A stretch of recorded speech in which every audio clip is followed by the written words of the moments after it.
look up, he's going to pull you out of this. And I was so full of anger. And I actually kind of told her to take a flying leap in much not nicer words. But something happened.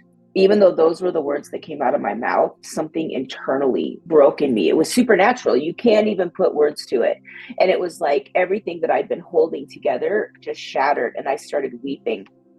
And it was like my mouth opened up and my life just started to fall out. I mean, this woman doesn't know me from anything. And I'm talking about horrific violence and horrific traumas that I had never told anybody. It all been stuffed inside. You know, here I was almost 40 years old.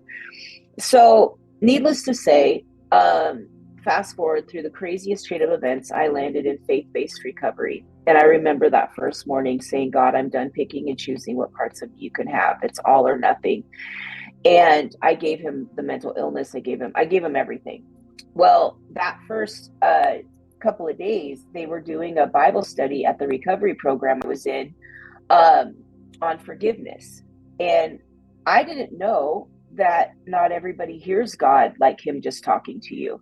God just started talking to me, and he started saying, you know, normal human understanding thinks that forgiveness is about, if I forgive them, I have to let them back in my life. If I forgive them, I give them my power. They need to know how much they hurt me. They need to know how much they're taking from me. I need this, and this before I can let it go. And when Jesus so sweetly said to me, what has happened to you is vile. And he's like, but forgiveness isn't about you and them.